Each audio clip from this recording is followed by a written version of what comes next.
Thank you so much for the invitation to be here today to get to share with you about something that honestly maybe it's hard to talk about while we're eating lunch or on a break, and so I really appreciate you taking your time to come and dig in deep on some difficult subjects, but also to learn about some hopeful things that I believe are happening here in the Birmingham community. And I will just, if I can go ahead and name it, say it out loud, we need a little hope, right? I don't know if you watch the news, no matter your political persuasions, I think we can all acknowledge together that what we're talking about today, and interpersonal violence, sexual violence, domestic violence, is a part of the fabric and the conversation that we're maybe having even today in our country. And honestly, I've given enough talks where it's really depressing and we focus on all the really hard things to talk about, and then we all leave and we don't feel empowered maybe to do anything about what feels like a really difficult thing. And so I am committed to finding hope with you all here today and leaving with a hopeful word. But I do want to acknowledge that before we can get to that hopeful place, we have to dig into the difficult subjects, which is violence.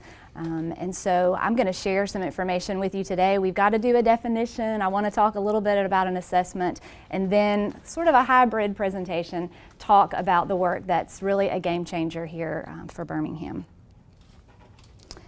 To be clear, before I go any further, this is not an us and a them kind of subject. I think we can acknowledge that for many of us it is a personal experience. It is something that has affected our classmates, our family members, our friends, people across our community. And I think that's important for us to say that when 1 in 3 women, 1 in 4 men have experienced some type of physical, sexual violence or stalking in their lifetime, that we all can acknowledge that it affects me, it affects you, it affects all of us. And so again, I'm grateful that you all are having this conversation today. We know it's a global issue as well, right? Probably the past 30 years, I would say we've begun to see it more in terms of that, and certainly a public health issue. Men and women who experience rape or stalking by any perpetrator or physical violence by an intimate partner in their lifetime were more likely to report frequent headaches, chronic pain, difficulty sleeping, activity limitations, poor physical health, poor mental health, more so than men and women who did not experience these forms of violence. And so we have to go there, particularly for you all, where you are in your academic career and your studies today, and for where you will be when you do leave the university. This first slide that I have is really the best definition that I have ever found that really sums up what I learned from my clients, from the work that I've been involved in for the last 15 years. And so I'll read it. We can look at it together. Emotional, sexual, psychological control punctured by at least one threat or act of physical violence causing fear. And that comes from Lundy Bancroft, who has worked with abusers, batterers, perpetrators of violence for 30 years, and I had the opportunity to hear him speak a few years ago. This definition is reflected in some of his writings, The Batterer as Parent, and another book, Why Does He Do That? And it just really, it sums it up for me in a way that other, maybe more criminal justice oriented definitions do not. And so I think it's the control and the fear that you'll see in red there. That's what we're really talking about when we're talking about interpersonal violence. And so I share that with you today. That's sort of the framework for our work at One Place Family Justice Center. And I think it's important to acknowledge all of these components. Often we focus primarily on the physical aspects of the violence, but in fact, we have survivors that we work with that will tell us, you know, the physical violence wasn't the worst thing that I experienced. It was all of the other pieces, that control that was exerted over me, that took away my power and caused that fear that kept me trapped in the relationship. There's a researcher from Rutgers, his name is Evan Stark, and he's doing some amazing work around this field. And he has coined a new phrase, coercive control, and he would like for us to start using that terminology maybe in the space where we normally say domestic violence or domestic abuse. He says that really is a better indicator of what is going on in relationships where there is that power and control dynamic. He says that coercive control is a better term because it encompasses the variety of tactics that over time keep a person trapped in a relationship and afraid to try and escape the relationship. Many of the victims seeking assistance are experiencing multiple tactics to frighten them, to isolate them, degrade them, and subordinate them, along with some physical assaults and threats, and that is overwhelming day in and day out. So what does that look like? What is an example? He looked at me with that look, and I knew what it meant based on a previous incident of violence. He told me he was going to call DHR and I would lose custody of our children if I told anyone, and that no one would really believe what was going on. He has some pictures of me that he's going to post on social media if I don't comply. Before he assaults me, he tells me I'm fat and that no one else would ever want to be with me. Sometimes those tactics do rise to the level of a crime, and sometimes on their own they don't, but they keep that person under the abusive partner's control. Often there is physical violence, but sometimes that control can be obtained and maintained without that. And in fact, we know that 30% of women who were murdered by an intimate partner had no recorded history of physical abuse. So if we're continuing to limit our understanding and our definition of domestic violence to physical abuse, I think we may be missing it in a lot of situations, and that can be dangerous.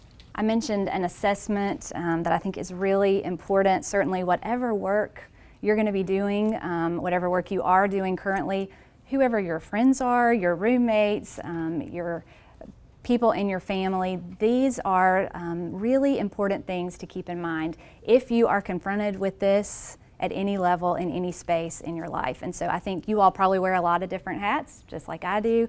And so just knowing that this research is out there and has been proven to be true time and time and time again is validating for me. When I feel sometimes a gut reaction or, you know, that was a red flag for me, I can go back and go, this is why. Like this woman, Jacqueline Campbell from Johns Hopkins, who was here 18 months ago, maybe spoke at the School of Nursing. This is her work over a lot of years, and this is what she has found to be really the top indicators for lethality, which is obviously what we're concerned about in these relationships that can be so violent. So this is what she says, you know, prior acts of domestic violence, if there has been domestic violence previously, the person who is the perpetrator in the current relationship, if they have perpetrated in the past, then that can be an indicator of domestic violence in the previous relationship. Any access to guns, I feel like that goes without saying, but exponentially increases the risk of harm for certainly the victim or survivor in the relationship, but also for other family members or others who are in close proximity.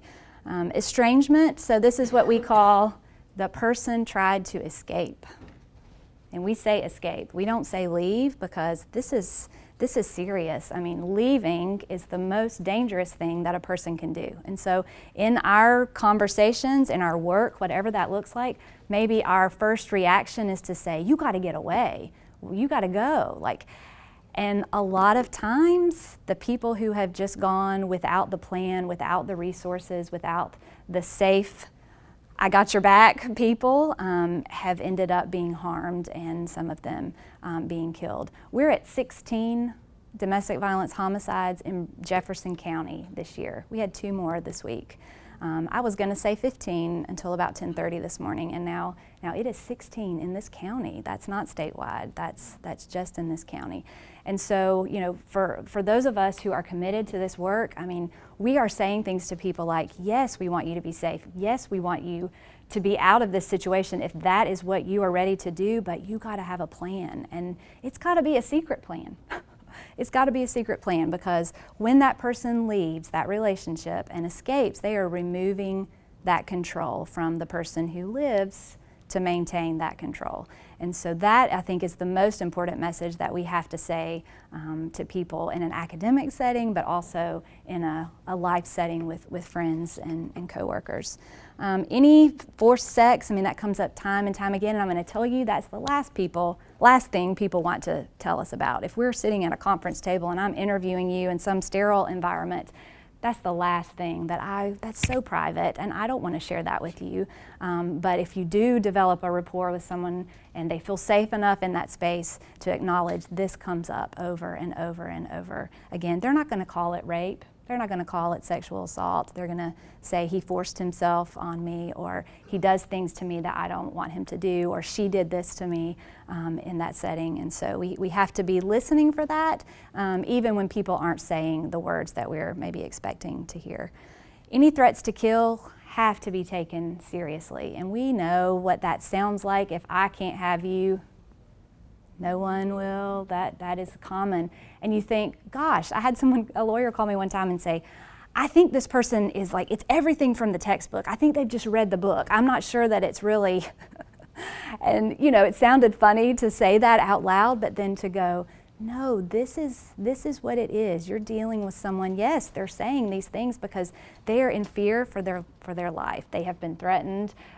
They are trying to escape. And so I'm glad you read the book, but no, they probably haven't read the book. This is real. And there's enough research out there that shows if someone is threatening you at that level, that we have to take those threats seriously. And so we ask, have you ever felt threatened? Has she ever said anything that made you feel like you were concerned for your safety? And that's very important. We have to take those seriously. And then this non-fatal strangulation. People say choking, and you all know choking is something that happens internally, but time and time and time again on police reports that we review, on petitions for protection orders at family court, that word is there. It is in that narrative. He tried to choke me.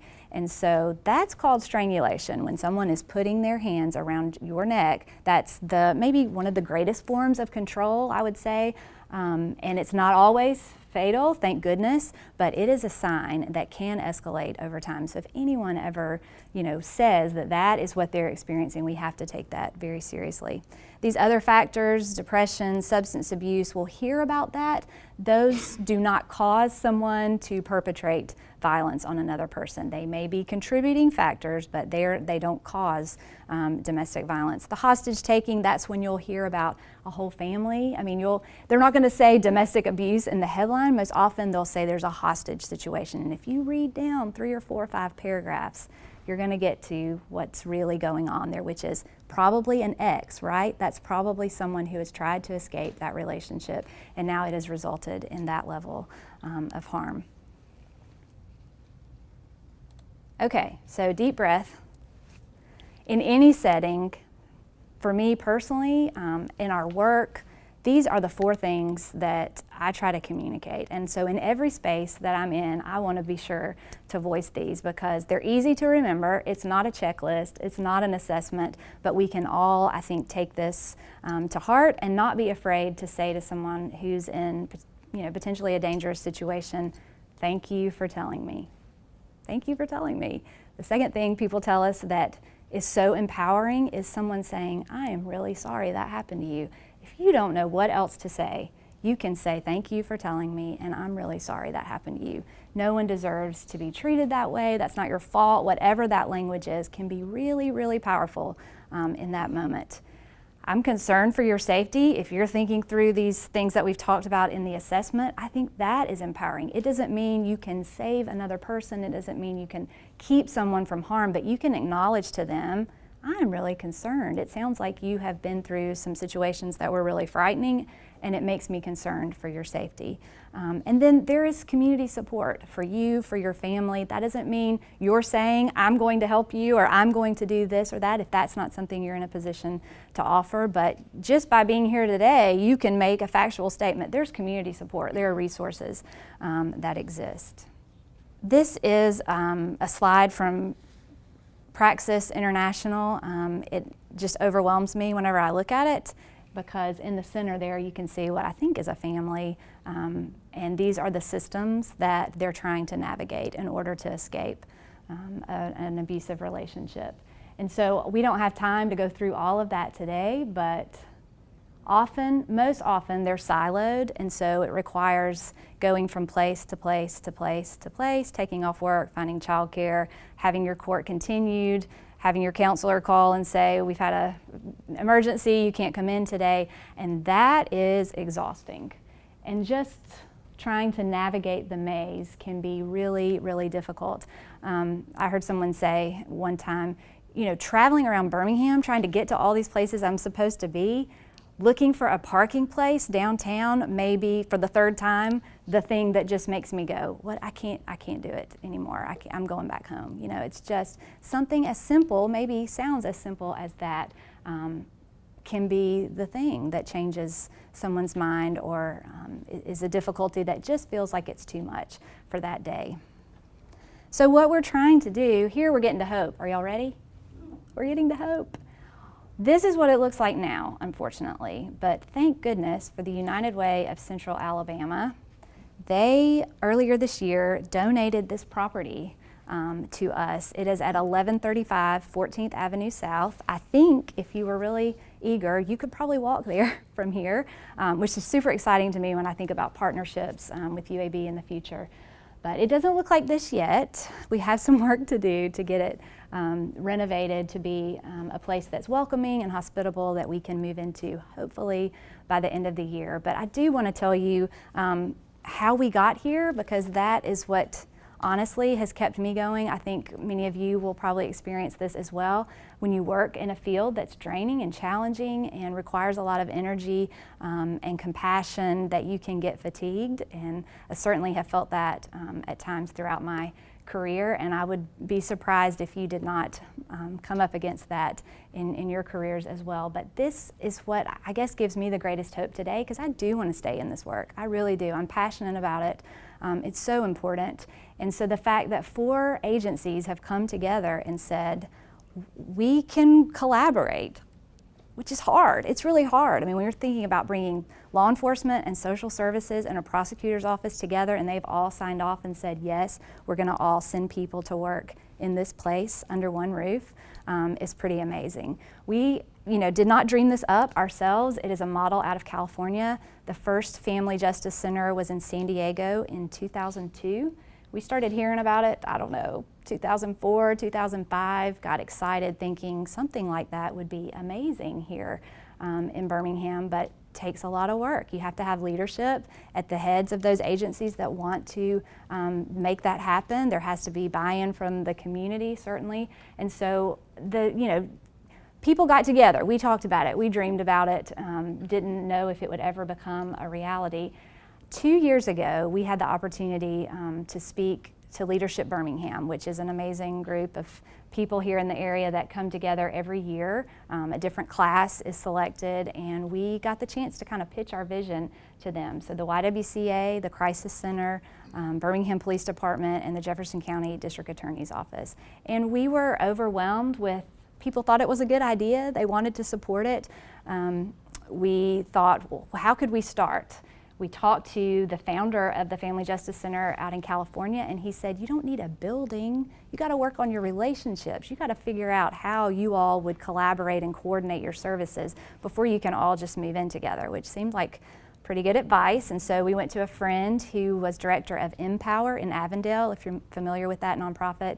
And we said, can we just come over here like one day a month and just bring all of these people together and then advertise? If you are in a situation where you are feeling threatened or concerned for your safety and you want resources, you can speak with a prosecutor, a police detective, a counselor, an advocate, and a lawyer, all in one space. And he said, sure, you can do that on Fridays. So we got together, and I mean, once a month, here we go to Empower, sitting in a room offering services to people. And so at some point we realized maybe we needed to expand to another day. And so, gosh, we could do 2 days a month. And so the DA's office said, we've got space, you can come here, you can do it another day here. And so that soon led to once a week. And then now we are 4 days a week, 9 to 4, operating out of the district attorney's office until we can get into this space. And so, one of the first people that came to us at Empower is a really powerful example of, I guess it helped us know this can really work. This can be a game changer. She brought in this folder of paperwork that was, like this, sat down.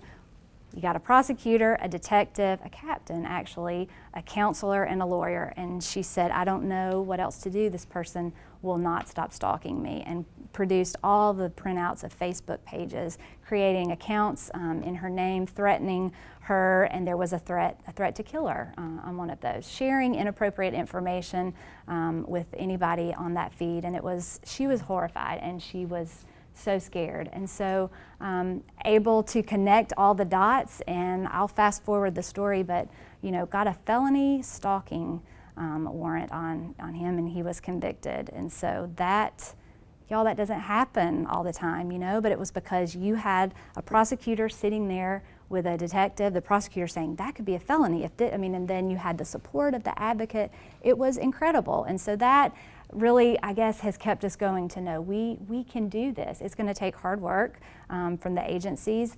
The staff are employed with their own agencies. So if you think about it from a community nonprofit aspect, you have people saying, I'm your boss, but I'm going to send you over here to work.